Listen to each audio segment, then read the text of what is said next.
ನಮ್ಮ ಕೆಳಭಾಗದ ರೈತರಿಗೂ ತೊಂದರೆ ಆಗಬಾರ್ದು. ನೀವೆಲ್ಲ ಎಚ್ಚೆತ್ತುಕೊಳ್ಬೇಕು. ಇದು ಮುಂದಿನ ದಿನದಲ್ಲಿ ಭಾರಿ ಕಷ್ಟ ಉಂಟು. ಇದು ನಾವೇನೋ ಸುಮ್ಮನೆ ಒಂದು ಕೂತು ಭಾಷಣ ಮಾಡ್ತಂತ ತಿಳ್ಕೊಳ್ಬೇಡಿ, ಇದು ಭಾರಿ ಕಷ್ಟ ಉಂಟು. ಅದು ನಮ್ಮ ಮಾನ್ಯ ಶಾಸಕರು ಇವತ್ತು ಬಹಳಷ್ಟು ಒಳ್ಳೆಯ ಮಾತುಗಳನ್ನ ಆಡಿದ್ದಾರೆ. ಅವರ 3 ಗ್ರಾಮಕ್ಕೆ ನೀರಿಗೋಸ್ಕರ ಉಳಿದ ಕ್ಷೇತ್ರವನ್ನ ಬಹಳಷ್ಟು ಕಡೆಗಣಿಸಿ ಮಾತನಾಡಿದ್ದಾರೆ. ನೀವ್ಯಾರಾದ್ರೂ ಅಲ್ಲಿ ಬಂದ್ರೆ ಕೈಕಾಲನ್ನ ಮುರಿತೇವೆ ಅನ್ನುವಂತ ಮಾತನಾಡಿದ್ದಾರೆ. ದಯವಿಟ್ಟು ಅವರು ಹಾಗೆ ಮಾತನಾಡಬಾರ್ದು. ನಾವು ಜನಪ್ರತಿನಿಧಿಗಳಾಗಿ ಸಮಾಜದಲ್ಲಿ ಒಳಿತು ಕೆಡುಕುಗಳನ್ನ ಸಂವಾದಿಸಿಕೊಂಡು ಪ್ರೀತಿಯಿಂದ ಎಲ್ಲರನ್ನ ಒಗ್ಗೂಡಿಸಿಕೊಂಡು ಸಾಮಾಜಿಕ ನ್ಯಾಯದಡಿಯಲ್ಲಿ ಹಾಲಾಡಿ ಶ್ರೀನಿವಾಸ ಶೆಟ್ಟರ ಶಬ್ದ ಸಾಮಾಜಿಕ ನ್ಯಾಯದಡಿಯಲ್ಲಿ ನಾವೆಲ್ಲ ಬದುಕಬೇಕು ಅನ್ನುವಂತ ಭಾವನೆ ಅವ್ರಿಗೆ ಬರಬೇಕಿತ್ತು ಅಂತ ನಾನು ವಿನಂತಿಯನ್ನ ಅವರಿಗೆ ಕೈ ಮುಗಿದು ಕರ ಜೋಡಿಸಿ ಅವ್ರ ವಿನಂತಿಯನ್ನ ಮಾಡ್ಕೊಳ್ತೇನೆ. ನಮ್ಗೆ ಅಂದ್ರೆ ನನಗೆ ನನ್ನ ರಾಘು ನೆನಪುನ ಹೈಲೈಟ್ಸ್ ಆಗ್ಲಿಲ್ಲ, ಅವರೆಲ್ಲ ಒಟ್ಟು ಮಾಡಿ ಹೈಲೈಟ್ ಮಾಡಿಬಿಟ್ರು. ನಾವು 23 ವರ್ಷದಿಂದ ನಾನೊಬ್ಬ ಬಿಜೆಪಿ ಕಾರ್ಯಕರ್ತ, ಈಗ ಬೈಂದೂರು ಬಿಜೆಪಿ ಉಪಾಧ್ಯಕ್ಷ.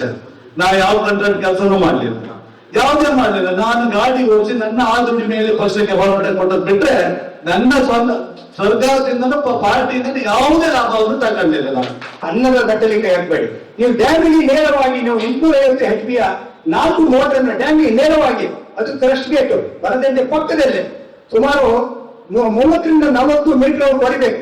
ಯಾವುದು ಆ ಜಾಗದಲ್ಲಿ ಮಾಡಬೇಕಾದ್ರೆ ಖಂಡಿತ ಈ ಡ್ಯಾಮ್ ಉಳಿಯುವುದಿಲ್ಲ. ಒಂದಲ್ಲ ಒಂದೇನೆ ಡ್ಯಾಮ್ ಬೇಕಾಗ್ತದೆ. ಬೇಕಾಗ್ಲಿಕ್ಕೆ ಕೆಳಗಡೆ ಗ್ರಾಮಗಳ ಸರ್ವೆ ನಾಶ ಆಗ್ತದೆ. ಅದು ಯಾವನ ತಲೆಗಟ್ಟೆ ಇಂಜಿನಿಯರ್ ನಂಗೆ ಗೊತ್ತಿಲ್ಲ, ಅದು ಡೀಟೇಲ್ ಮಾಡಿದಾನೆ ಯಾವನ ಗ್ರೂಪ್ನಲ್ಲಿ. ಇದೆಲ್ಲವೂ ಕೂಡ ಜಿಶಂಕರ್ ಅವರು ಹೇಳಿ ಮಾಡಿಸ್ತಾ ಇದ್ದಾರೆ, ಖಾಸಗಿ ಕಂಪನಿಯ ಉದ್ಯಮ ಹೇಳಿ ಮಾಡಿಸ್ತಾ ಇದ್ದಾರೆ ಅಂತ ಹೇಳ್ತಾ ಇದ್ದಾರೆ. ಬಟ್ ಅವರು ಯಾವ ಅರ್ಥದವರು ಹೇಳಿದ್ರೆ ಗೊತ್ತಿಲ್ಲ, ಅವ್ರು ಹಿರಿಯರು. ಆದ್ರೆ ನಾನು ಹೇಳುವಂತದ್ದು ನನ್ನ ತಿಳುವಳಿಕೆಗೆ ತಿಳಿದ ಹಾಗೆ ಬಾರಾಗಿ 2 ಗಂಟೆ ಮತ್ತು 4 ಹೇಳಿ ನೋಡಲಿಕ್ಕೆ ವಿದ್ಯುತ್ ಉತ್ಪಾದನೆಗೆ ಅವಕಾಶ ಕೊಟ್ಟಿರುವುದೇ ಸರ್ಕಾರವೇ ಲೈಸೆನ್ಸ್ ಕೊಟ್ಟಿರೋದು. ಇವರು ಆ ಭಾಗದಲ್ಲಿ ಏನು ಜನರು ತಲೆ ತುಂಬಿದ್ದಾರೆ ಅಂತ ಹೇಳಿದ್ರೆ ವಿದ್ಯುತ್ ಜಿಶಂಕರ್ ಮಾಡಿ ಮಾಡ್ತಿದ್ದಾರೆ ಅಂತ. ವಿದ್ಯುತ್ತನ್ನ ಮಾಡುವಂಥದ್ದು ಸರ್ಕಾರಕ್ಕೆ ಇವರು ಕೊಡ್ಬೇಕಷ್ಟೇ. ವಿದ್ಯುತ್ತಲ್ಲಿ ಏನು ಉತ್ಪಾದನೆ ಆಗ್ತದೆ ಆ ವಿದ್ಯುತ್ತನ್ನ ಸರ್ಕಾರಕ್ಕೆ ಕೊಡ್ಬೇಕು. ನಮ್ಮನ್ನೆಲ್ಲ ಕೊಡುವುದು ಸರ್ಕಾರ. ಯಾಕಂದ್ರೆ ಇದು ಸರ್ಕಾರ ಹೋಗ್ತೇನೆ ಜಿಶಂಕರ್ ಅಲ್ಲ. ಜಿಶಂಕರ್ ವಿದ್ಯುತ್ ಉತ್ಪಾದನೆ ಮಾಡಿ ಕೊಡ್ತಾರೆ, 1-2 ರೂಪಾಯಿಗೆ ಸಿಕ್ಕೋದೇನು ಅಷ್ಟೇ. ಅದನ್ನ 6-7 ರೂಪಾಯಿಗೆ ಮಾರ್ಕೊಳ್ತಾ ಇರೋದು ಸರ್ಕಾರ. ರಾಘು ನೆನಪುನ ಹೈಲೈಟ್ಸ್ ಆಗ್ಲಿಲ್ಲ, ಅವರೆಲ್ಲ ಒಟ್ಟು ಮಾಡಿ ಹೈಲೈಟ್ ಮಾಡಿಬಿಟ್ರು. ನಾವು ಏನೆಲ್ಲ ಆಗಲ್ಲ. ಹಾಗಾಗಿ ನಾವು ಕೇಳೋದು ನ್ಯಾಯಯುತ ಹೋರಾಟ. ನಾವು 23 ವರ್ಷದಿಂದ ನಾನೊಬ್ಬ ಬಿಜೆಪಿ ಕಾರ್ಯಕರ್ತ, ಈಗ ಬೈಂದೂರು ಬಿಜೆಪಿ ಉಪಾಧ್ಯಕ್ಷ. ನಾವು ಯಾವ ಕಂಟ್ರಾಕ್ಟ್ ಕೆಲಸನೂ ಮಾಡ್ಲಿಲ್ಲ, ಯಾವುದೇ ಮಾಡ್ಲಿಲ್ಲ. ನಾನು ಗಾಡಿ ಓಡಿಸಿ ನನ್ನ ಆ ದುಡ್ಡಿ ಮೇಲೆ ಪಕ್ಷಕ್ಕೆ ಹೋರಾಟ ಕೊಟ್ಟದ್ ಬಿಟ್ರೆ ನನ್ನ ಸ್ವಂತ ಸರ್ಕಾರದಿಂದ ಪಾರ್ಟಿಯಿಂದ ಯಾವುದೇ ಲಾಭವನ್ನು ತಗೊಂಡಿಲ್ಲ. ನಾನು ಹಾಗಾಗಿ ಜನರ ಪರ ಹೋರಾಟ ಕೊಡುವಾಗ ನಮಗೆ ಇದು ನಮ್ಮ ಪಾರ್ಟಿಯು ಅಗತ್ಯ ಇಲ್ಲ. ನಮ್ಮ ಪಾರ್ಟಿಯವರು ನಾಳೆಗೆ ನೀನೇನ್ ಮಾಡಿ ಕಾಂಗ್ರೆಸ್ ಅಭ್ಯರ್ಥಿಗಳ ನಿಂತ್ಕೊಂಡು ಗೋಪಾಲ್ ಪೂಜಾರಿ ಪರವಾಗಿ ನೀವು ಮಾತಾಡಿದ್ರೆ ಹಾಗೆ ಹೇಳ್ಬೋದು. ನಮ್ಗೇನ್ ಬೇಜಾರಿಲ್ಲ. ಅಂದ್ರೆ ನಮ್ದು ಏನೇನು ಹಕ್ಕಿದೆ, ನಮಗೆ ಪಾರ್ಟಿ ಇಂಪಾರ್ಟೆಂಟ್ ಅಲ್ಲ. ನಾನೊಬ್ಬ ಹಿಂದುತ್ವದಿಂದ ಬಂದವನು. ನಾನು 23 ವರ್ಷದಿಂದ ಬಿಜೆಪಿಯ ಕಾರ್ಯಕರ್ತನಾಗಿದ್ದರು. ನನಗೇನು ಹೆದರಿಕೆ ಇಲ್ಲ. ಜನರೊಟ್ಟಿಗೆ ನೀರಿಗಾಗಿ ಹೋರಾಟಕ್ಕೆ ನಾವು ಸಿದ್ಧ ಇದ್ದೇವೆ. ನೀವೆಲ್ಲರೂ ಸಿದ್ಧರಾಗಬೇಕು. ಮತ್ತೆ ನಿಮ್ಮ ಒಂದಿಷ್ಟು ಅನಿಸಿಕೆಯನ್ನು ನಮ್ಗೆ ಹೇಳ್ಬೇಕು. ಈ ವಿಷಯದಲ್ಲಿ ನಮ್ಮನ್ನೇ ಆಗಿದೆ. ಓಡಿಯಕ್ಕೆ ಡ್ಯಾಮ್ ಮಾಡುವಾಗ ಮುಚ್ಚಿಟ್ಟು ಗ್ರಾಮದಲ್ಲಿ ನಿಂತು ಜನ ಸಮಸ್ಯೆ. ಈಗ ಇಂತಹ ಒಂದು ನೀರನ್ನು ನಮ್ಗೆ ಅವರು ಕೊಟ್ಟಿದ್ದಾರೆ. ಏನು ನಮ್ಗೆ ಓಡಿಯಕ್ಕೆ ಡ್ಯಾಮ್ ಅಂದ್ರೆ ಅದು ಅನ್ನದ ಬಟ್ಟಲು, ಚಿನ್ನದ ಅನ್ನದ ಬಟ್ಟಲು. ಅದರಲ್ಲಿ ಒಂದೊಂದು ಹನಿ ಸಹ ಅದು ಅನ್ನದ ಹೊರಡು. ಈ ಹನಿಯನ್ನು ನಾವು ಒಬ್ಬರಿಗೂ ಮಾಡೋದಲ್ಲ. ಈ ಅನ್ನದ ಬಟ್ಟಲಿರುವ ಈ ಅನ್ನದ ಹನಿ ನೀರನ್ನು ಒಬ್ಬರಿಗೂ ಮಾಡೋದಲ್ಲ. ನಾವು ಮೇಲಿಂದ ಮಾರಾಟ ಮಾಡಬೇಕು. ಅವ್ರು ಏನ್ ಕಷ್ಟಪಟ್ಟಿದ್ದಾರೆ. ಭೂಮಿ ಕೊಟ್ಟು ಭೂಮಿ ಕಳ್ಕೊಂಡವರು ನಾವು ಕೆಳಭಾಗದವರು. ಅವರಿಗೆ ನೀರು ಬೇಕು. ಯಾಕಂದ್ರೆ ಹೊಸಡಿ ಗ್ರಾಮದವರಿಗೆ ಪ್ರಥಮ ಪ್ರಶಸ್ತಿ ಕೊಡ್ಬೇಕು. ಯಾಕಂದ್ರೆ ಅವರು ಭೂಮಿ ಕೊಟ್ಟಿದ್ದಾರೆ, ನಮ್ಗೆ ಬೆಳಕು ಸಹ ಕೊಟ್ಟಿದ್ದಾರೆ. ಅವರಿಗೆ ಬಹಳ ಕಷ್ಟ ಇದೆ. ನೀವು ನೀರು ಕೊಡಿ. ಆದ್ರೆ ನಾವು ಹೇಳೋದು ಗೊತ್ತಾ, ಅನ್ನದ ಕಟ್ಟಲಿಕ್ಕೆ ಹಾಕ್ಬೇಡಿ. ನೀವು ಡ್ಯಾಮಿಗೆ ನೇರವಾಗಿ ನೀವು 250 HP 4 ಮೋಟರ್ನ ಡ್ಯಾಮಿಗೆ ನೇರವಾಗಿ ಅದು ಕ್ರಸ್ಟ್ ಗೇಟ್ ಬರದಂತೆ ಪಕ್ಕದಲ್ಲೇ ಸುಮಾರು 30 ರಿಂದ 40 ಮೀಟರ್ ಹೊಡಿಬೇಕು. ಯಾವುದು ಆ ಜಾಗದಲ್ಲಿ ಮಾಡಬೇಕಾದ್ರೆ ಖಂಡಿತ ಈ ಡ್ಯಾಮ್ ಉಳಿಯುವುದಿಲ್ಲ. ಒಂದಲ್ಲ ಒಂದೇನೆ ಡ್ಯಾಮ್ ಬೇಕಾಗ್ತದೆ. ಬೇಕಾಗ್ಲಿಕ್ಕೆ ಕೆಳಗಡೆ ಗ್ರಾಮಗಳ ಸರ್ವೆ ನಾಶ ಆಗ್ತದೆ. ಅದು ಯಾವನ ತಲೆಗಟ್ಟೆ ಇಂಜಿನಿಯರ್ ನಂಗೆ ಗೊತ್ತಿಲ್ಲ, ಅದು ಡೀಟೇಲ್ ಮಾಡಿದಾನೆ ಯಾವನ ಗ್ರೂಪ್ನಲ್ಲಿ. ಅದಕ್ಕೆ ಸಜೆಷನ್ ಕೊಟ್ಟರೆ ಯಾರು ಎಲ್ಲ ಹುಟ್ಟಿದವರು ಮಾಡಿದ್ದಾರೆ. ನಾವು ಮೂಲ ನದಿಯನ್ನು ಬೇಡ ಅನ್ಬೇಡಿ. ಮೂಲ ನದಿ ವಾರಾಯಿ ಸೀತಾಪುರದಿಂದ ಸುಮಾರು 25-30 ಕಿಲೋಮೀಟರ್ ವರೆಗೆ ಇಲ್ಲೇ ಬರ್ತದೆ. ಇಲ್ಲೇ ನಮ್ಮ ಬೆಂಗಳೂರಿಂದ ಪಕ್ಕದಲ್ಲಿ ಪಾಸ್ ಆಗಿ ಅಂಗಡಿ ಪಂಚ ನದಿ ಸೇರಿ ತುಂಗದಕ್ಕೆ ಸೇರ್ತದೆ. ಮೂಲ ನದಿಗಳಾದ್ರೆ ಏನಾಗ್ತದೆ, ಕುಡಿಯುವ ನೀರು ಇರುವುದಿಲ್ಲ. ಹಿಂದೆ ನಾವು ಬಹಳ ಕಷ್ಟಪಡ್ತಿದ್ದೇವೆ. ನಾವು ಕುಡಿ ನೀರಿಂದ ಒಂದು ಹಂತದಲ್ಲಿ ನಾವು ಊರು ಬಿಡ್ಬೇಕಂತ ಎಣಿಸಿದ್ದೇವೆ. ನನಗೂ ಒಂದು 5 ಎಕರೆ ಜಮೀನಿದೆ. ನಾವು 74 ಗ್ರಾಮದವರು. ನಮ್ಮ 1915 ಇಸ್ವಿವರೆಗೆ 2018 ನಿಮಗೆ ನೀರಿಲ್ಲ ಮಾರ್ಚಿಂದ. ಆಮೇಲೆ ನಮಗೆ ಸಿದ್ದರಾಮಯ್ಯವರು ಬಂದು 2015 ಉದ್ಘಾಟನೆ ಮಾಡಿ ನೀರು ಬಂದಾಗ ನಮ್ಗೆ ಖುಷಿ ಆಯ್ತು. ಇಂಥ ಒಂದು ಕುಡಿಯುವ ನೀರು ಈಗ ಕೆಳಗಡೆಯವರಿಗೆ ಸುಮಾರು 10 ಗ್ರಾಮ ಪಂಚಾಯತ್ ಬರ್ತದೆ ವಾರಾಡಿ ಮೂಲಂಗ ನೀರಿನ. ಇವರು ಎಲ್ಲರಿಗೂ ನೀರು ಬ್ರೇಕ್ ಮಾಡಿ ಮೇಲ್ಗಡೆ ಡ್ಯಾಮಿಗೆ ಇಡೋದು. ನಾವು ಹೇಳೋದು ಸಿದ್ದಾಪುರ ಏತ ನೀರು ಯಾವ ಕಾಲಕ್ಕೂ ಅದು ನಿಲ್ಬಾರ್ದು ಅಂತ ನಾವು ಹೇಳ್ತೇವೆ. ಆದ್ರೆ ಅವರು ನಮ್ಮ ಕಡೆ ಅಪಪ್ರಚಾರ ಮಾಡ್ತಾರೆ. ಯಾರು ಹೋರಾಟ ಮಾಡ್ತಾರೆ ಇವರಿಗೆಲ್ಲ ಸೂಟ್ ಕೇಸ್ ಬಂದಿದೆ ಅಂತ. ನಾವು ಸೂಟ್ ಕೇಸ್ ಮಾಡಿದ್ರೆ ಇವರೆಲ್ಲ ಹುಟ್ಟಿಲ್ಲ ಈಗ ಹೋರಾಟ ಮಾಡೋದಕ್ಕೆ ಮೊದಲೇ 10-12 ವರ್ಷದಿಂದ ನಾವು ಹೋರಾಟ ಮಾಡ್ತಿದ್ದೇವೆ. ಅವಾಗ ನಮ್ಗೆ ಸೂಟ್ ಕೇಸ್ ಬಂದಿದ್ದು ನಮಗೆ ಹೀಗಿರು ಗಾಡಿ ಇವಾಗ ನಾವು ಬೈಕ್ ನಲ್ಲಿ ತಿರ್ತಾ ಇದ್ದೇವೆ. ನಾವು ಕಾರಲ್ಲಿ ತಿರ್ಬೋದಿತ್ತು. ಅದೇ ಅವ್ರಿಗೆ ಹೋರಾಟಗಾರರಿಗೆ ಹೇಳ್ತೇನೆ, ಇದು ಮರಳು ಮಾಫಿಯಾದ ಗ್ಯಾಂಗು. ನನ್ಗೆ ಹೇಳ್ತಾ ಹೋಗ್ತಾರೆ ನಿನ್ನೆ ಫೇಸ್ಬುಕ್ ಅಲ್ಲಿ ಅವ್ನು ಯಾರು ಮುಂದೆ ಅವನಿಗೆ ಬೇಕಿತ್ತ ಅವ್ರ ಅಪ್ಪನ ಮನೆ ನೀರು ಕೊಡ್ತಾರೆ ಕೆಳಗಡೆ ಹಾಕಿದ್ರೆ ಅದೇ. ಆದ್ರೆ ಅದೇ ಭಾಷೆ ನಮ್ಗೆ ಉಪಯೋಗಿಸಿ ಗೊತ್ತಿತ್ತು. ನಾವು ಸುಸಂಸ್ಕೃತರಾದ್ರಿಂದ ಅವರು ಹೇಳಿದ ಭಾಷೆಯನ್ನು ನಾವು ಉಪಯೋಗಿಸುವುದಿಲ್ಲ. ನಾವು ನೇರವಾಗಿ ಏನು ಸಮಸ್ಯೆ ಇದೆ ಅಂತ ಹೇಳ್ತೇವೆ. ನಾವು ಇದನ್ನು ಸರಿಪಡಿಸಿಕೊಳ್ಳಬೇಕಾಗಿರೋರು ಒಂದೊಂದು ದಿನ ನಮ್ಮ ಮುಂದಿನ ಸಂತತಿಯವರು ನಮಗೆ ಕ್ಷಮಿಸುವುದಿಲ್ಲ. ಇದನ್ನು ನೀವು ತಿಳ್ಕೊಳ್ಳಿ. ಇವಾಗ ಅವರಲ್ಲಿ ಡ್ಯಾಮ್ ಮಾಡ್ತಾರೆ. ಡ್ಯಾಮ್ ಮಾಡಿದ ಮೇಲೆ 800 HP 3 ಮೋಟರ್ ಹಾಕ್ತಾರೆ.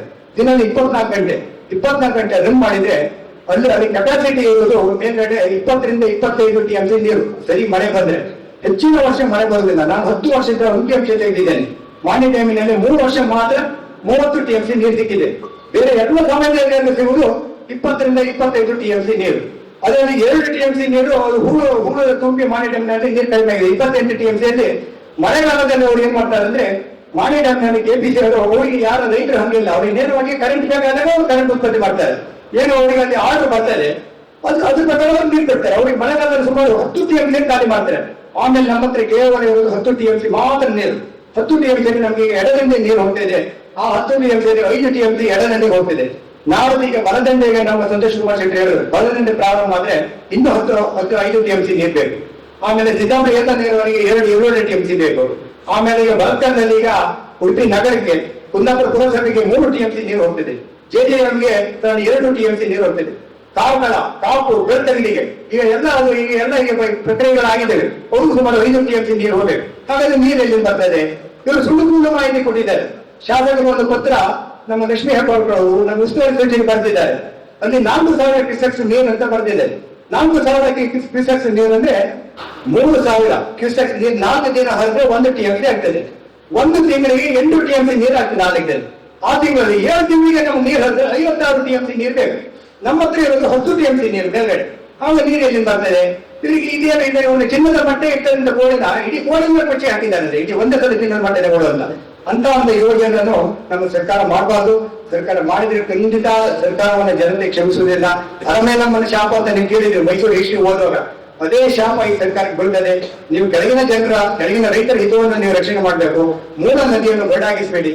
ಏನೇ ನಿಮ್ಮ ಯೋಜನೆ ಬರಲಿ ಅದು ಮೂಲ ನದಿಯಲ್ಲಿ ಬರಲಿ. ನಾನು ಸಾಕಷ್ಟು ತಿರುಗಿದ್ದೇನೆ ಕೋಡಿಗೆಪ್ಪೆ ಡ್ಯಾಮಿನಲ್ಲಿ. ಅಲ್ಲಿ ಅವ್ರು ಏನ್ ಮಾಡ್ತಾರೆ ಅಂದ್ರೆ ಕೋಡಿಗೆಪ್ಪೆ ಡ್ಯಾಮಿನ ಪಕ್ಕದಲ್ಲಿ ನೀವೆಲ್ಲ ನೋಡಿರ್ಬೋದು. ಅಲ್ಲಿ ಒಂದು ಪಂಚಶಂಕರ ನಾರಾಯಣ ಹೊಳಶಂಕರ ನಾರಾಯಣ ಅಂತ ಹಿಂದೆ ಆ ಡ್ಯಾಮ್ ಹಾಕಿದ್ರೆ ಮತ್ತೆ ಅಲ್ಲಿ ಏನೋ ವರ್ಷಕ್ಕೆ ಒಂದ್ಸಲ ಹೋಗ್ತಿದ್ವಿ ಎಲ್ಲಮ್ಮತ್ತಿಗೆ ಮತ್ತೆ ಶಿವರಾತ್ರಿಗೆ. ಇವಾಗ ಅಲ್ಲಿ ಪೋಸ್ಟ್ ಪ್ರೊಡಕ್ಷನ್ ಮಾಡೋರು ಖಾಸಗಿ ಸಂಸ್ಥೆಗಳು ಬಹಳ ಖರ್ಚು ಮಾಡಿದ್ದಾರೆ ಅವ್ರ ಸ್ವಂತ ಖರ್ಚಿನಿಂದ. ಅಲ್ಲಿ 300 ಮೀಟರ್ ನದಿಯಲ್ಲಿದೆ ಶಿವಲಿಂಗ. ಅಲ್ಲಿ ಹೋಗಿ ಪ್ರತಿದಿನ ಭಕ್ತಾದಿಗಳು ಬಂದು ಸ್ನಾನ ಮಾಡಿ ತಮ್ಮ ತಲೆಯನ್ನು ಆ ಮೂಲಲಿಂಗಕ್ಕೆ ತಾಕಿ ಬರ್ತಾರೆ. ಆಮೇಲೆ ಅಪರ ಕರ್ಮಗಳು, ಆಮೇಲೆ ನಮ್ದು ಏನು ನಾವು ನಮ್ಮ ಸುತ್ತವರು ಏನು ನಾವು ಮೂಳೆ ಬಿಡ್ತೇವೆ, ಜಮ್ಮು ನದಿಯಲ್ಲಿ ಬಿಡ್ತೇವೆ ಹೋಗೋಣ ಅದೇ ತರ ಮೂಳೆ ಬಿಡ್ತಾರೆ. ವೈದಿಕ ಕಾರ್ಯಗಳು ಪ್ರತಿದಿನ ಆಗ್ತದೆ. ಅಂತ ಶಿವ ನಮ್ಮ ಅಲ್ಲಿ ಹೊಳಶಂಕರಕ್ಕೆ ನೀರೇ ಇದ್ದಿದ್ರೆ ಆ ಶಿವಲಿಂಗ ನೀರಿಲ್ಲದೆ ನಿಂತ್ರೆ ಹೇಗೆ ನಮ್ಮ ಮನಸ್ಸಿಗೆ ಆಗ್ತದೆ? 2-3 ವರ್ಷದಿಂದ ನೀರೇ ಇಲ್ಲ. ನಾವು ಒಂದು ಫೋಟೋ ಬಂದಿದ್ದೀನಿ. ನಾನು ಒಂದು ಆರ್ಟಿಕಲ್ ಮಾಡಿದ್ದೇನೆ 3-4 ವರ್ಷ ಹಿಂದೆ. ಬರಲಾಗುತ್ತೀನಿ ವಾರಾಗಿ ಅಂತ ಜವಾನರವರು ಮಾಡಿದ್ರು, ಉದಯವಾಡೆಲ್ಲ ಮಾಡಿದ್ರು. ನಾವು ಹೇಳುವುದಷ್ಟೇ, ನೀವು ಏನೇ ಯೋಜನೆ ತಂದೆ ಅದನ್ನು ನೀವು ಮೂಲ ನದಿಯನ್ನು ಮಾಡಿ. ಇವಾಗ ಏನು ನೀವು ಡ್ಯಾಮಿನ ಒಡೆದು ನೀವು ಡ್ಯಾಮಿನ ಬಾಯಿಗೆ ಏನು ಮೋಟರ್ ಇದ್ದೆ ಅದನ್ನ ಮಾಡಬೇಡಿ. ಸಿದ್ದಾಪುರ ಏತ ನೀರಾವರಿ ನೀವು ಸ್ಟಾಪ್ ಮಾಡೋದು ಬೇಡ. ಇದರಲ್ಲಿ ಹಾಕ್ತಾ ಇದ್ದಾರೆ ವಾಟ್ಸ್ಆಪ್ ಅಲ್ಲಿ ಫೇಸ್ಬುಕ್ ನಲ್ಲಿ. ನಮ್ಮ ಏತ ನೀರಾವರಿಯನ್ನು ಕೆಲವು ಸ್ಥಾಪಿತ ಹಿತಾಸಕ್ತಿಗಳು ಹುನ್ನಾರ ನಡೆಸಿ ಬಂದ್ ಮಾಡಿದ್ರು. ಮುಂದೇನು ಮಾಡಲಿಲ್ಲ. ನಾನೇ ಮೊನ್ನೆ ಹೋಗಿದ್ದೆ. ನಾನು ಮತ್ತೆ ನಮ್ಮ ಇವರು ಗಣಪತಿ ಶ್ರೀಯಾದ ಆಮೇಲೆ ಬಸವರಾಜ ಬೆಟ್ಟ ನಾವು 8 ಜನ ನಾವು ನೇರವಾಗಿ ಮುಖ್ಯಮಂತ್ರಿಗಳನ್ನು ಸಂಪರ್ಕ ಮಾಡಿದ್ದೇವೆ. ಜೊತೆಗೆ ಉಪಮುಖ್ಯಮಂತ್ರಿಗಳನ್ನು ಉಸ್ತುವಾರಿ ಸಚಿವರು ಮಾತಾಡ್ತೇವೆ. ನಮ್ಮ ಆಹಾರವನ್ನು ಕೊಟ್ಟಿದ್ದೇವರಿಗೆ. ಇಲ್ಲ ನಾವು ಒಂದು ತಜ್ಞರ ಸಮಿತಿ ಮಾಡ್ತೇವೆ. ಕೆಳಗಡೆಯವರಿಗೆ ನಿಮಗೆ ತೊಂದರೆ ಆದರೆ ನಾವು ಅನ್ಯಾಯ ಗ್ರಹಿಸಿಕೊಳ್ಳೋದಿಲ್ಲ. ನಾವು ಒಂದು 15 ದಿನದಲ್ಲಿ ತಜ್ಞರ ಸಮಿತಿ ಬರ್ತದೆ. ಅವರು ಏನು ತೀರ್ಮಾನ ಮಾಡ್ತಾರೆ ಅದು ನಾವು ಮಾಡ್ತೇವೆ ಅಂತ ಹೇಳಿದ್ದೇವೆ. ನಾವು ಅದನ್ನೇ ಕೇಳೋದು. ತಜ್ಞರ ಸಮಿತಿಯನ್ನು ಏನ್ ರಿಪೋರ್ಟ್ ಕೊಡ್ತೇವೆ ಅದೇ ಪ್ರಕಾರ ಕೆಲವರು ಸಹ ನೀವು ಮೂಲ ನದಿ ಒಂದು ಅವರಿಗೆ ಏನು ಡ್ಯಾಮಿನ ಬಾಯಿಗೆ ಏನು ಅವರ ಪಂಪ್ ಇರಬೇಕು ಜಾಗಗಳಂತೆ ಅದಕ್ಕೆ ಅದನ್ನೊಂದು 600 ಮೀಟರ್ ಕೆಳಗಡೆ ಇಳಿದೆ. ನೀರು ವರ್ಷ ಇಡೀ ಮೂಲ ನದಿಯಲ್ಲಿ ಹರಿತಾ ಇರಲಿ. ಸಾವಿರಾರು ಜನರು ಆ ನೀರನ್ನು ಕುಡಿತಾ ಇದ್ದಾರೆ, ಕೃಷಿ ಉಪಯೋಗಿಸ್ತಿದ್ದಾರೆ. ಅವರಿಗೆಲ್ಲ ತೊಂದರೆ ಮಾಡಬೇಡಿ ಅಂತ ನಾನು ಸರ್ಕಾರಕ್ಕೆ ಒತ್ತಾಯ ಮಾಡ್ತಾ ಅವಕಾಶಕ್ಕಾಗಿ ಹೋಗಿಸ್ತೇನೆ. ನಿಜವಾಗಿ ಅದು ಈಗಾಗಲೇ ನನ್ನ ಅಧ್ಯಕ್ಷರಾಗಿ ಗೋಪಾಲ್ ವೆಂಕಟೇಶ್ವರ ಚಟ್ಟೆ ಗೋಪಾಲ್ ರಾಜಗೋಪಾಲ್ ಹೆಗಡೆ ಹೇಳಿದ್ರು, ಚಿನ್ನದ ಪಟ್ಟಣದಲ್ಲಿ ಇರ್ತಕ್ಕಂಥ ಅನ್ನದ ಹುಳಿಗಾಗಿ ನೀರು ಅಂತ ಹೇಳಿ. ನಿಜವಾಗಿ ಹೌದು, ನಮ್ದು ಒಂದೇ ಉದ್ದೇಶ, ಬೈಂದೂರು ನಮ್ಮ ಕ್ಷೇತ್ರ, ನಮ್ಮೂರು, ನಮ್ಮ ಉಡುಪಿ ಜಿಲ್ಲೆಯ ಮುಖ್ಯವಾದಂತ ಕ್ಷೇತ್ರ. ಅವರಿಗೆ ನೀರು ಸಿಗಲೇಬೇಕು. ಅವರಿಗೆ ನಮ್ಗೆ ಹೇಗೆ ಸಿಗ್ತಾ ಇದೆಯೋ ಅವ್ರಿಗೂ ಹಾಗೆ ಸಿಗಬೇಕು. ಆದ್ರೆ ಟ್ಯಾಂಕಿ ನೀರನ್ನ ಖಾಲಿ ಮಾಡಿದ್ರ ಮೇಲೆ ಕೊನೆಗೆ ಬಾವಿಯಿಂದ ನೀರು ಮೇಲೆ ಆಗ್ಬೇಕಾದ್ರೆ ಬಾವಿಗೆ ಮಳೆ ಬಂದ್ರೆ ಮಾತ್ರ ನೀರಲ್ಲ. ಹಾಗಾಗಿ ನೀವು ಮೂಲವನ್ನೇ ಖಾಲಿ ಮಾಡಿದ್ರೆ ನಾವು ಮುಂದಿನ ದಿನದಲ್ಲಿ ನಾವೆಲ್ಲ ಏನ್ ಮಾಡೋದು ಅನ್ನುವಂತ ಪ್ರಶ್ನೆ ಬಿಟ್ರೆ ನಮಗೆ ಸಿದ್ದಾಪುರಕ್ಕೆ ನೀರು ಹೋಗಬಾರದು ಅನ್ನುವಂತ ಪ್ರಶ್ನೆ ಇಲ್ಲ. ಅದು ನಮ್ಮ ಮಾನ್ಯ ಶಾಸಕರು ಇವತ್ತು ಬಹಳಷ್ಟು ಒಳ್ಳೆಯ ಮಾತುಗಳನ್ನ ಆಡಿದ್ದಾರೆ. ಅವರ ಮೂರು ಗ್ರಾಮಕ್ಕೆ ನೀರಿಗೋಸ್ಕರ ಉಳಿದ ಕ್ಷೇತ್ರವನ್ನ ಬಹಳಷ್ಟು ಕಡೆಗಣಿಸಿ ಮಾತನಾಡಿದ್ದಾರೆ. ನೀವ್ಯಾರಾದ್ರೂ ಅಲ್ಲಿ ಬಂದ್ರೆ ಕೈಕಾಲನ್ನ ಮುರಿತೇವೆ ಅನ್ನುವಂತ ಮಾತನಾಡಿದ್ದಾರೆ. ದಯವಿಟ್ಟು ಅವರು ಹಾಗೆ ಮಾತನಾಡಬಾರ್ದು. ನಾವು ಜನಪ್ರತಿನಿಧಿಗಳಾಗಿ ಸಮಾಜದಲ್ಲಿ ಒಳಿತು ಕೆಡುಕುಗಳನ್ನ ಸಂವಾದಿಸಿಕೊಂಡು ಪ್ರೀತಿಯಿಂದ ಎಲ್ಲರನ್ನ ಒಗ್ಗೂಡಿಸಿಕೊಂಡು ಸಾಮಾಜಿಕ ನ್ಯಾಯದಡಿಯಲ್ಲಿ ಹಾಲಾಡಿ ಶ್ರೀನಿವಾಸ ಶೆಟ್ಟರ ಶಬ್ದ ಸಾಮಾಜಿಕ ನ್ಯಾಯದಡಿಯಲ್ಲಿ ನಾವೆಲ್ಲ ಬದುಕಬೇಕು ಅನ್ನುವಂತ ಭಾವನೆ ಅವ್ರಿಗೆ ಬರಬೇಕಿತ್ತು ಅನ್ನೋದನ್ನ ನಾನು ವಿನಂತಿಯನ್ನ ಅವರಿಗೆ ಕೈ ಮುಗಿದು ಕರ ಜೋಡಿಸಿ ಅವ್ರ ವಿನಂತಿಯನ್ನ ಮಾಡ್ಕೊಳ್ತೇನೆ. ಉಳಿದ ಗ್ರಾಮವೂ ಅವ್ರಿಗೆ ಸೇರ್ತದೆ. ಹಾಗಾಗಿ ಅವರು ಅರ್ಥ ಮಾಡ್ಕೊಳ್ಬೇಕು, ನಮ್ದು ಬೈಂದೂರಿನ ಯಾವುದೇ ವಿರೋಧ ಇಲ್ಲ. ಬೈಂದೂರಿಗೆ ಕುಡಿಯುವ ನೀರನ್ನ ಕೊಡ್ಬೋದು, ರೈತರಿಗೆ ಕೊಡ್ಬೋದು, ನಮಗೆ ಯಾವುದೇ ರೀತಿಯಾದಂತ ವಿರೋಧ ಇಲ್ಲ. ನೀವು ನೇರವಾಗಿ ಡ್ಯಾಮಿಗೆ ನೀರನ್ನ ಹಾಕಿ ಆ ನೀರನ್ನ ತೆಗಿಬಾರದು ಅನ್ನುವಂತ ಉದ್ದೇಶ ಬಿಟ್ರೆ ಬೇರೆ ಯಾವುದೇ ಉದ್ದೇಶ ನಮಗಿಲ್ಲ ಅಂತ ಪುನಃ ಸ್ಪಷ್ಟವಾಗಿ ನಾನು ಈ ಸಂದರ್ಭ ಹೇಳಲಿಕ್ಕೆ ಬಯಸ್ತಾ ಇದ್ದೇನೆ. ಕೆಳಭಾಗದ ನದಿ ಪಾತ್ರದವರು ಜಾಗವನ್ನು ಕಳ್ಕೊಂಡವರು ಬಹಳಷ್ಟು ಜನರಿದ್ದಾರೆ. ಅವರಿಗೆ ಅನ್ಯಾಯ ಆಗಬಾರ್ದು ಅನ್ನೋ ನೆಲೆಯಲ್ಲಿ ಇವತ್ತು ಉಡುಪಿ, ಬೈಂದೂರು ಈ ಭಾಗದ ಎಲ್ಲರಿಗೂ ಸಿಗ್ಬೇಕು. ಹಾಗಾಗಿ ಇದೊಂದು ವಿಶೇಷವಾದಂತ ಸಭೆಯನ್ನ ನಾವು ಆಲೋಚನೆ ಮಾಡಿದ್ದೇವೆ. ಮುಂದಿನ ದಿನದಲ್ಲಿ ಕಮಿಟಿಗಳನ್ನ ಮಾಡ್ತೇವೆ. ಹಾಗೆ ಇದಕ್ಕೆ ನಾವು ಎಚ್ಚೆತ್ತುಕೊಳ್ಳದಿದ್ರೆ ಇವತ್ತು ಹೇಳ್ಬೋದು, ಎಲ್ಲ ಮತ್ತೆ ಪುನಃ ನಾನು ಅದನ್ನೇ ಹೇಳಿದ್ರೆ ತಪ್ಪಾಗ್ತದೆ. ನಮ್ಗೆ ಬೇರೆ ರೀತಿಯಾದಂತ ಆಮಿಷಗಳು ಬಂದಿದೆ, ಮತ್ತೊಂದು ಬಂದಿದೆ. ಹಾಗೆ ಬರುವುದಾದ್ರೆ ನಾವು ಈ ರೀತಿಯಲ್ಲಿ ಇರ್ತಿರ್ಲಿಲ್ಲ, ಬೇರೆ ರೀತಿಯಲ್ಲಿ ಇರ್ತಿದ್ದು. ಹೋರಾಟವನ್ನ ಮಾಡುವುದು ನಮ್ಮ ಹುಟ್ಟು ಅಭ್ಯಾಸ. ಹಾಗಾಗಿ ರೈತ ಸಂಘದಲ್ಲೂ ಕೆಲವೊಂದು ದಿನ ನಾನು ಸಮೇತ ಕೆಲಸವನ್ನು ಮಾಡಿದ್ದೇನೆ. ಒಂದು ಸ್ವಲ್ಪ ಗೊಂದಲವಾದ್ರಿಂದ ಏನು ಸಂತೋಷಣ್ಣ ಈಗ ಹೊರಗೆ ಬಂದಾರೆ, ಅದೇ ರೀತಿ ನಾವೆಲ್ಲರೂ ಹೊರಗೆ ಬಂದವರು. ಹಾಗಾಗಿ ಅವರ ಒಳ್ಳೆಯ ಕೆಲಸಕ್ಕೆ ನಮ್ಮ ಸಂಪೂರ್ಣ ಸಹಕಾರ ಇದೆ ಅನ್ನುವಂತ ಮಾತನ್ನ ನಾನು ಈ ಸಂದರ್ಭ ಹೇಳಲಿಕ್ಕೆ ಬಯಸ್ತೇನೆ. ಆದ್ರೆ ಇವತ್ತು ನೋಡಿ, ಒಪ್ಪುವಾಡಿ ಅಂತ ಭಾಗದಲ್ಲಿ ನೀರು ಬಂದ್ರೆ ನಮ್ಮ ತೆಕ್ಕಟ್ಟೆ ಭಾಗದಲ್ಲಿ ನದಿ ಬಾವಿ ನೀರು ಮೇಲ್ ಬರ್ತದೆ. ಹಾಲಾಡಿಯಲ್ಲಿ ಒಂದು ಕಾಲ ಇತ್ತು 80 ಫೀಟ್ ಬಂದು ನೀರಿರಲಿಲ್ಲ. ಲೈಸೆನ್ಸ್ ರೋಟೆ ಮೇಲ್ಗಡೆ ಇದ್ದವರಿಗೆ ಕೆಳಗಡೆ ಒಂದು ಬಾವಿಯಿಂದ ಮಾತ್ರ ನೀರು ಒಂದೊಂದು ಕೊಡ್ಕೊಂಡು ತಗೊಂಡು ಹೋಗ್ತಾ ಇದ್ರು. ಇವತ್ತು ಹೊರೆ ನೀರು ಬಂದಿದ್ರಿಂದ ಭೂಮಿಯ ಮಟ್ಟದಲ್ಲಿ ಇವತ್ತು ಬಾವಿಗಳು ನಿಂತಿದೆ. ಹಾಗಾಗಿ ಅದನ್ನೆಲ್ಲ ನಾವು ಅರ್ಥ ಮಾಡ್ಕೊಳ್ಬೇಕು. ಮುಂದೊಂದು ದಿನ ಪುನಃ ನಾವು ಅದಕ್ಕೆ ಹೋಗುದು ಆಗಬಾರ್ದು ಅನ್ನೋ ಉದ್ದೇಶದಿಂದ ಮಾನ್ಯ ಶಾಸಕರಲ್ಲಿ ವಿನಂತಿಯನ್ನು ಮಾಡ್ಕೊಳ್ತೇವೆ. ನೀವು ಬೈಂದೂರಿಗೆ ಎಷ್ಟು ಬೇಕಾದ್ರೂ ನೀರು ಕೊಡಿ, ಹಾಗೆ ಕೆಳಭಾಗದಿಂದ ತಕೊಂಡೋಗಿ ನೀವು ಕೊಡಿ.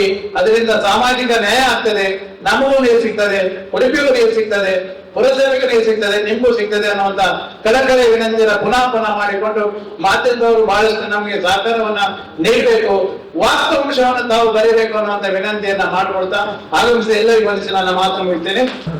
ದಾಖಲೆಗಳಿವೆ, ಆ ದಾಖಲೆಗಳ ಅನ್ವಯ ನಿಮ್ಮ ಮುಂದೆ ದಾಖಲೆಗಳನ್ನ ಸ್ಪಷ್ಟಪಡಿಸಲಿಕ್ಕೆ ಇಷ್ಟಪಡ್ತೀನಿ.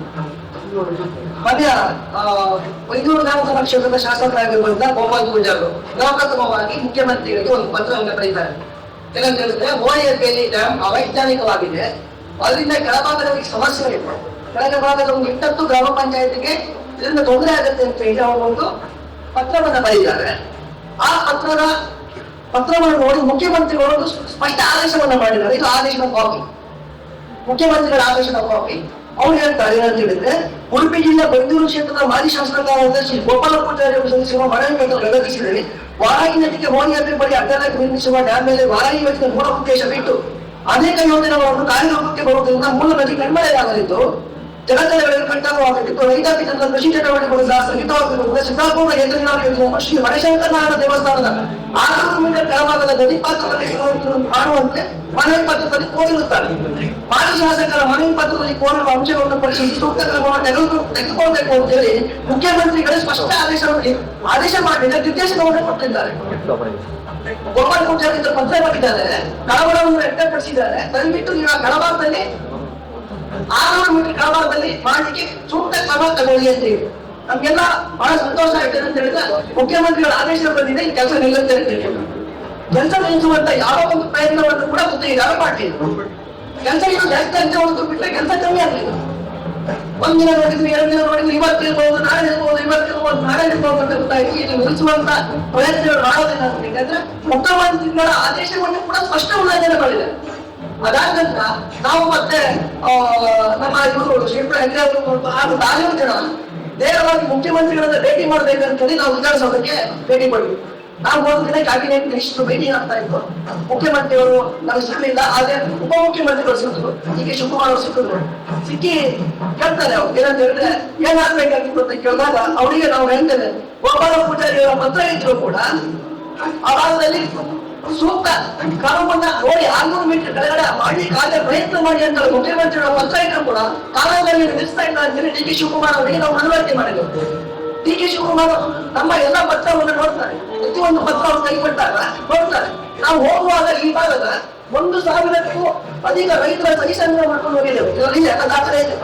1,000 ರೈತರ ಸಹಿ ಸಂಗ್ರಹ ಮಾಡ್ಕೊಂಡು ಡಿ ಕೆ ಶಿವಕುಮಾರ್ ಎಲ್ಲರನ್ನೂ ಕೂಡ ನೋಡಿದ್ದಾರೆ, ಪ್ರತಿಯೊಂದು ನೋಡಿದ್ದಾರೆ. ಅದ ನಂತರ ಇನ್ನೊಂದು ಉದ್ಭವಲಿಂಗದ ಒಂದು ಚಿತ್ರ ಇದೆ. ಇದೇನಂತ ಕೇಳಿದಾಗ ನಾವು ಹೇಳಿದ್ವಿ ಸರ್ ಉದ್ಭವಲಿಂಗ ಇದೆ, ಇದರಿಂದ ಸಮಸ್ಯೆ ಆಗುತ್ತೆ, ಉದ್ಭವಲಿಂಗಕ್ಕೆ ನೀರು ಕಡಿಮೆ ಆಗುತ್ತೆ ಅಂತ ಹೇಳಿದಾಗ ಅವ್ರು ಅಪಾರದಲ್ಲೇ ಒಂದು ಕಾಲು ಅವ್ರು ಹೇಳ್ತಾರೆ ಕೂಡಲೇ ಕಾಮಗಾರಿಯನ್ನು ಸ್ಥಗಿತಗೊಳಿಸಿ ಅಂತೀವಿ. ಅದಾದ ನಂತರ ಎಂತ ದುರದೃಷ್ಟ ಅಂತ ಹೇಳಿದ್ರೆ ಅದಾದ ನಂತರ ನಮಗೆ ರಸ್ತೆ ಅಪಾರ ಕೂಡ ಸಿಗ್ತಾರೆ. ಅವಳಿಗೆ ಕೂಡ ಮನೆ ಮಾಡ್ತಾರೆ. ಅವರು 17ನೇ ತಾರೀಕು ಸ್ಪಾಟ್ ಕೊಡ್ತೇನೆ ಅಂತ ಹೇಳಿದ್ರೆ ಅವ್ರು ಮನೆ 17ನೇ ತಾರೀಕಿಗೆ ಬರಬೇಕಾಗಿತ್ತು. ಭೀಮಣ್ಣ ಕಂಡ್ರು ನಿಧಾನ ಆಗಿರೋದ್ರಿಂದ ಉಡುಪಿ ಪ್ರವಾಸವನ್ನು ರದ್ದು ಮಾಡಿದ್ರು. ಇಲ್ಲಾಂದ್ರೆ ಆವತ್ತು ಬರ್ತಾ ಇದ್ದಾರೆ. ತಲೆನೋವು ಏನಾಗುತ್ತೆ ಅಂದ್ರೆ ಬಹಳ ಒಂದು ಬೇಜಾರಂತ ಹೇಳಿದ್ರೆ 15ನೇ ತಾರೀಕಿಗೆ ಸರ್ಕಾರ ಆದೇಶವನ್ನೇ ಮಾಡಿಬಿಟ್ಟಿದೆ. ಕಾಮಗಾರಿಯನ್ನ ಕೂಡ ಸ್ಥಗಿತಗೊಳಿಸತಕ್ಕ ಹೋಗ್ತೀವಿ. ಇದೇ 15ನೇ ತಾರೀಕಿಗೆ ಕಾಮಗಾರಿಯನ್ನೇ ಸ್ಥಗಿತಗೊಳಿಸತಕ್ಕದ್ದು, ಕಾಮಗಾರಿಯನ್ನು ಮುಂದುವರಿಸಲಿಕ್ಕಿಲ್ಲ ಅಂತ ಹೇಳಿ ಆದೇಶವನ್ನು ಸರ್ಕಾರ ಕೊಡ್ಬೇಕು. ಯಾರು ಗುತ್ತಿಗೆದಾರ ರಾಜೇಶ್ ಕಾರಂತ್ ಅವರಿಗೆ ಆದೇಶ ಕೊಡ್ತಾರೆ. ಕೊಟ್ಟವರು ಯಾರು? ಕಾರ್ಯಪಾಲಕ ಇಂಜಿನಿಯರ್ ಹೊಂದಿರೋದು ರಾಜ್ಯದಿಂದ. ನಮ್ಗೊಂದು ಆಸೆ ಇವಾಗ ಕಾಮಗಾರಿ ನಿಲ್ಬಹುದೇ ಅಂತ ಹೇಳಿ ಒಂದು ಆಸೆ.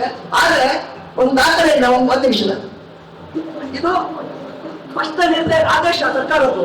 ಕಾಮಗಾರಿಯಿಂದ ಕೂಡ ಸ್ಥಗಿತ ಮಾಡಬೇಕು ಅಂತ ಹೇಳಿ ಸ್ಥಗಿತ ಮಾಡ್ಬೇಕಿತ್ತಲ್ವಾ? ನೀವು ಏನ್ ಮಾಡ್ತಾರೆ, 15ನೇ ತಾರೀಕಿಗೆ ಆದೇಶ ಬಂದಿದೆ, 17ನೇ ತಾರೀಕಿಗೆ ಕಾಮಗಾರಿ ಮಾಡಿದ್ದಾರೆ. ನೋಡಿ, ಇದು GPS ಫೋಟೋ. ಕಾಮಗಾರಿ ಮಾಡಿದ್ದಾರೆ, ಯಾರ ಮಾತನ್ನು ಕೇಳಲಿಲ್ಲ. ನಾವು ಅಂದ್ಕೊಂಡ್ವಿ 17ನೇ ತಾರೀಕು ಕೆಲಸ ನಿಲ್ತಾರೆ ಅಂತ ಹೇಳಿ. 17ನೇ ತಾರೀಕು ಕೂಡ ಕಾಮಗಾರಿ ಮಾಡಿದ್ರು. ಇದು GPS ನಮ್ಮ ವಿಡಿಯೋ ಇದೆ. ಕಾಮಗಾರಿ 18ಕ್ಕೆ ನಿಲ್ಸ್ಕೊಂಡು ಅಂದ್ಕೊಂಡ್ರೆ 18ಕ್ಕೂ ನಿಲ್ಸಿಲ್ಲ, 18ಕ್ಕೂ ಕಾಮಗಾರಿಯನ್ನು ಮಾಡಿದ್ದಾರೆ. ಇದಕ್ಕೆ ಶಾಮೀಲಾಗಿರುವಂತದ್ದು ನಮ್ಗೆ ಆಮೇಲೆ ಅನುಮಾನ ಬಂದದ್ದು ಏನಂತಂದ್ರೆ ಗುತ್ತಿಗೆದಾರರು ರಾಜೇಶ್ ಕಾರಂತ್ ಅಲ್ಲ, ಅಲ್ಲಿರುವಂತಹ ಇಂಜಿನಿಯರ್ಸ್ಗಳು. ಅವ್ರಿಗೆ ಫೋನ್ ಮಾಡಿದ್ರೆ ಸರ್ ಯಾರು ಕೇಳಿದ್ರೆ ನಾವು ಮಹೇಶ್ ಬೆಂಗಳೂರು ಮಾತಾಡ್ತಾ ಇದ್ದೇನೆ ಸರ್ ಅಂತ ಹೇಳಿದ್ರೆ ಫೋನ್ ಕಟ್ ಮಾಡುವಂಥದ್ದು. ಕಟ್ ಮಾಡಿ ಹೇಳುವಂಥದ್ದು ನಿಮ್ ಜೊತೆ ನನಗೆ ಫೋನಲ್ಲಿ ಮಾತಾಡ್ಲಿಕ್ಕೆ ಆಗುದಿಲ್ಲ, ದಯವಿಟ್ಟು ಮೆಸೇಜ್ ಅಲ್ಲಿ ಚಾಟ್ ಮಾಡಿ ಅಂತೀವಿ. ನಮ್ಮ ಸಮಸ್ಯೆನ ಹೇಳ್ಕೊಳ್ಲಿಕ್ಕೆ ಇವತ್ತು ಮೆಸೇಜ್ ಅಲ್ಲಿ ಚಾಟ್ ಮಾಡುವಂತ ಅನಿವಾರ್ಯ. ತಲೆದಂಡ ಆಗ್ಬೇಕಾಗಿರುವಂಥದ್ದು ಯಾರು ಕೇಳಿದ್ರೆ ಅಲ್ಲಿರುವಂತ ಇಂಜಿನಿಯರ್ ತಲೆದಂಡ ಖಂಡಿತವಾಗ್ಲೂ ಆಗ್ಬೇಕಾಗಿದೆ. ಸರ್ಕಾರದ ಆದೇಶವನ್ನು ಉಲ್ಲಂಘನೆ ಮಾಡಿ ಹಾಗಾದ್ರೂ ಮಾಡಿ 50% ಕಾಮಗಾರಿಯನ್ನು ನಾವು ಮುಗಿಸ್ಲೇಬೇಕು ಅಂತ ಹೇಳಿ ತರಾತುರಿಯಲ್ಲಿ ಕೆಲಸವನ್ನು ಮಾಡಿ 50% ಕಾಮಗಾರಿ ಆಗಲಿಲ್ಲ. ಜಾಸ್ತಿ ಫೌಂಡೇಶನ್ ಹಾಕಲಿಲ್ಲ. ಅಲ್ಲದೆ ಎಲ್ಲರಲ್ಲಿ ಪೈಪನ್ನು ಹಾಕಿದ್ರು 50% ಕಾಮಗಾರಿ ಆಗಿದೆ.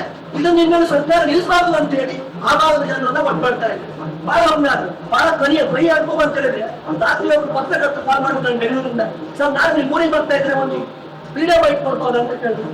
ಸರಿ ಸರ್ ಬನ್ನಿ ಅಂತಂದ್ರೆ ಆ ಭಾಗದ ಬೆಳಗ್ಗೆ ಹೋದೆ. ಇವತ್ತು ಅಲ್ಲಿ ಇವಾಗ ಜನಾಂದೋಲನ ಸಭೆ ನಡೀತಾ ಇತ್ತು. ಸಭೆ ನೋಡ್ಕೊಂಡು ಮುಂದುವರೆದಾಗ ಆ ಭಾಗದಲ್ಲಿ ಕಾಯ್ತಾ ಇದ್ರು ಅವರು. ಅಲ್ಲಿ ಹೋದಾಗ ನೇರವಾಗಿ ನನ್ನ ಮೇಲೆ ಗಾಳಿಗೆ ಪ್ರಯತ್ನ ಮಾಡ್ತಾರೆ. ಹೋರಾಟಗಾರ ಬಾ ನನ್ಗೆ ಬಿಡೋದಿಲ್ಲ ಬಾ ಅಂತೀವಿ.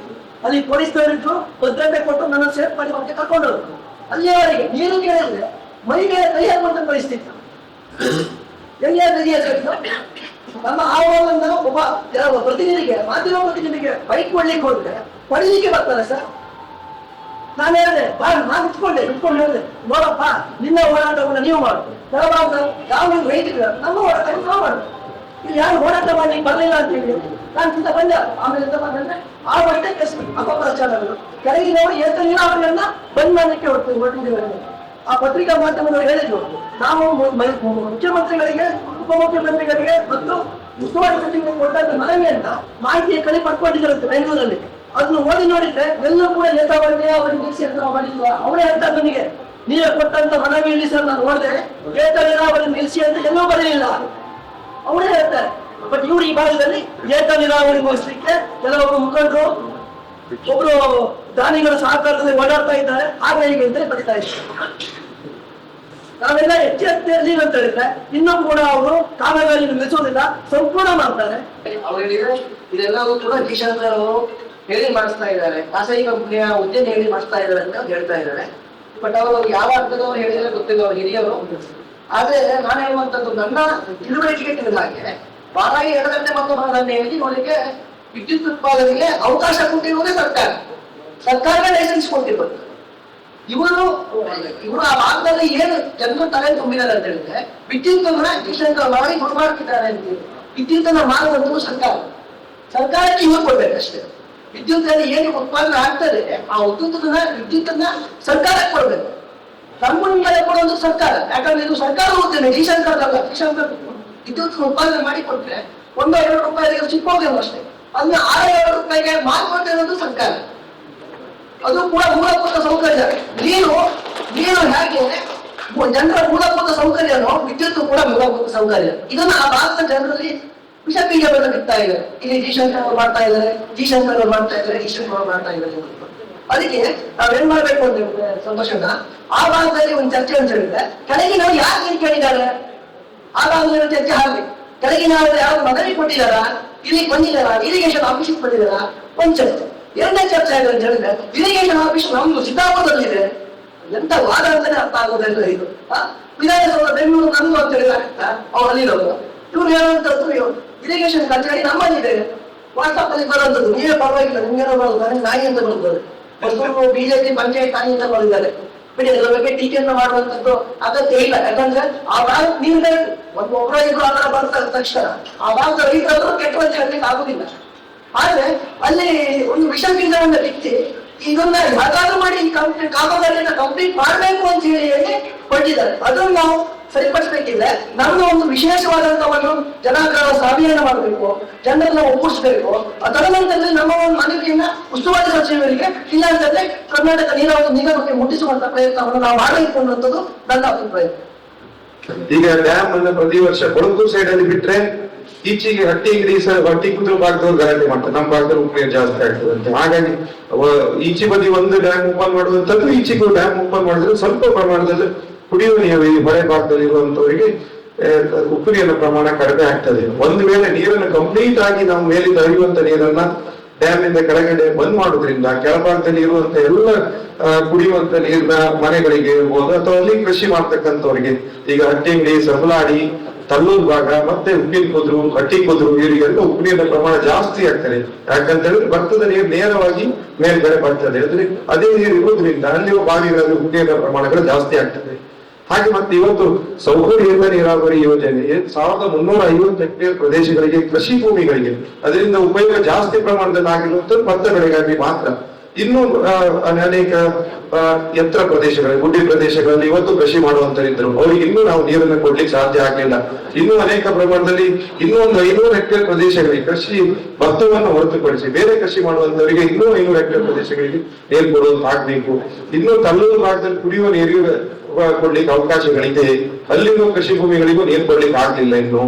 ಈ ರೀತಿ ಇನ್ನು ಇದನ್ನು ಬಿಟ್ರೆ ಬೇರೆ ಆಪ್ಷನ್ ಇಲ್ಲ. ಯಾಕಂತ ಹೇಳಿದ್ರೆ ಕೆಳಭಾಗದಲ್ಲಿ ಉಪ್ಪು ನೀರು ಇರೋದ್ರಿಂದ ಇದು ಈ ನೀರಿನ ಮಾತ್ರ ಅವಲಂಬಿತವಾಗಿರ್ತಾರೆ. ಹಾಗಾಗಿ ಮುಂದಿನ ದಿನಗಳಲ್ಲಿ ಒಂದೇನು ಗೊಂದಲ ಇಲ್ಲ, ಮೇಲಿನ ಯೋಜನೆಗಳ ಬಗ್ಗೆ ವಿರೋಧ ಇಲ್ಲ.